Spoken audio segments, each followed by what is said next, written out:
وہ جنت والوں کا کام کر لیتا ہے فَيَدْخُلُهَا، تو وہ جنت کے اندر داخل ہو جاتا ہے۔ رسول پاک صلی اللہ علیہ وسلم کو پتہ چلا ایک یہودی کا بچہ ہے جو آپ کی خدمت کیا کرتا تھا، یہودی کا بیٹا بالغ تھا، نوجوان، وہ آپ کی خدمت کیا کرتا تھا، پتہ چلا وہ بیمار ہو گیا ہے۔ رسول پاک صلی اللہ علیہ وسلم اس کے پاس گئے اس کی عیادت کرنے کے لیے، اس کے گھر گئے۔ اس کا باپ اس بچے کے سرہانے بیٹھ کر توریت کی تلاوت کر رہا تھا۔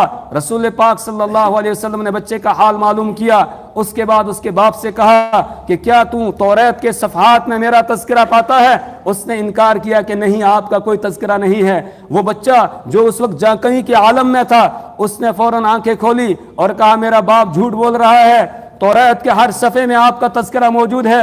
آپ نے فرمایا بیٹا جب جانتے ہو پھر مانتے کیوں نہیں ہو، پڑھو کلمہ اشہد اللہ الہ الا اللہ۔ وہ بیٹا باپ کی طرف دیکھنے لگا، باپ نے بھی اس وقت اس کا دل ٹوٹ چکا تھا۔ اس نے کہا یا بنیا اطیع ابو القاسم، اے میرے بیٹے ابو القاسم کی بات کو مان لو۔ اس بیٹے نے فوراً پڑھا اشہد اللہ الہ الا اللہ واشہد ان محمدا عبدہ ورسولہ، کلمہ پڑھا، بس اس کی روح قبض ہو گئی۔ رسول پاک صلی اللہ علیہ وسلم صحابی بیان کرتے ہیں وہاں سے باہر نکلے، آپ کا چہرہ انور کھلکھلا رہا تھا اور آپ کی زبان پر یہ تھا الحمدللہ الذی انقذہ من النار، تمام تعریفیں اس اللہ کے لیے ہے جس نے اس کو جہنم کی آگ سے بچا لیا۔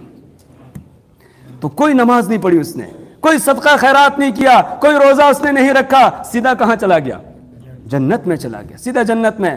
کالہ جلابیب رضی اللہ تعالیٰ عنہ غزوے میں رسول پاک صلی اللہ علیہ وسلم ہے، کافروں کے ساتھ جنگ لگی ہوئی ہے۔ ایک چرواہا ہے بکریاں چرانے والا، اس نے دیکھا، وہ آیا، معلوم کیا کیا مسئلہ ہے، تو بتایا گیا کہ یہ اللہ کے رسول صلی اللہ علیہ وسلم ہیں، یہ دعوت دیتے۔ اس نے کہا اچھا، آیا رسول پاک صلی اللہ علیہ وسلم کے پاس، آ کر کہنے لگا میں کلمہ پڑھنا چاہتا ہوں اور یہ بتائیے اگر میں کلمہ پڑھ لوں گا مجھے کیا ملے گا؟ رسول پاک صلی اللہ علیہ وسلم نے فرمایا اگر تم کلمہ پڑھ لو گے اللہ تمہارے جسم کی سیاہی کو ختم کر کے تمہارے جسم کو اللہ سفید کر دے گا، اور تمہارے جسم سے جو بدبو آ رہی ہے اس کو اللہ خوشبو میں تبدیل کر دے گا اور تمہیں جنت عطا کرے گا۔ اس نے کہا میرے پاس بکریاں ہیں۔ آپ نے فرمایا جاؤ پہلے بکریاں مالک کے حوالے کر کے آؤ، تمہارا اس کے ساتھ معاہدہ ہے۔ وہ گیا بکریاں حوالے کر کے آیا اور آ کر پھر رسول پاک صلی اللہ علیہ وسلم سے پوچھنے لگا یا رسول اللہ مجھے کیا کرنا ہے؟ آپ نے فرمایا اس وقت اور کوئی عمل، نہ نماز کا وقت ہے، نہ رمضان کا روزہ ہے، کچھ بھی نہیں ہے، اس وقت تو ایک ہی کام چل رہا ہے، اللہ کے دشمنوں کے ساتھ ٹکرانا ہے، بس یہی عمل ہے۔ اس نے کہا یا رسول اللہ اگر میں ٹکراتے شہید ہو جاؤں گا تو پھر؟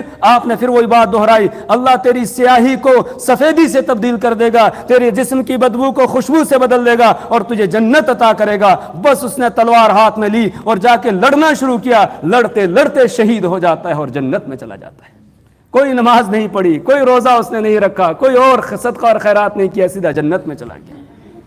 تاریخ کی کتاب میں لکھا ہے کہ سید احمد شہید رحمت اللہ علیہ جب دہلی سے ایک قافلہ لے کر چلے انگریز کے خلاف جہاد کرنے کے لیے، اور چلتے چلتے افغانستان سے گھوم کر اور بالا کوٹ کی پہاڑیوں پر پہنچے اور وہاں سکھوں کے ساتھ مقابلہ چل رہا تھا، تو اس وقت میں ایسا ہوتا ہے ایک سکھ لڑ رہا تھا سکھوں کی طرف سے، تو وہ لڑتے لڑتے وہاں سے ایک دم ادھر مسلمانوں کی صف میں آ جاتا ہے، کلمہ پڑھتا ہے اور اس کے بعد پھر مسلمانوں کی طرف سے لڑنا اور جنت میں چلا جاتا تھا حالت میں، لیکن اب ایمان میں آ جاتا ہے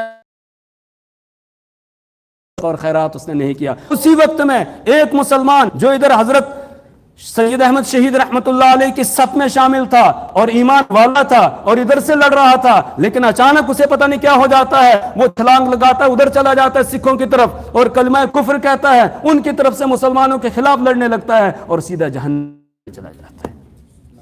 اس لیے میرے ایمانی بھائیوں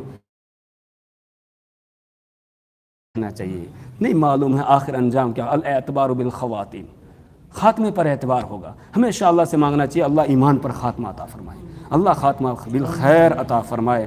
تو یہ ماں کے پیٹ کے اندر جو باتیں لکھ دی جاتی ہیں اور جو وہاں کے مراحل ہیں وہ میں نے مختصر انداز میں آپ کے سامنے رکھے۔ اب اس کے بعد پھر تیسری منزل ہماری ہوتی ہے یہ دنیا، انشاءاللہ آئندہ بات کریں گے۔ اللہ سے دعا کریں اللہ تعالی ہمیں ان کی صحیح سمجھ اور فہم عطا فرمائے۔ جب تک ہم زندہ رہیں اللہ ایمان پر قائم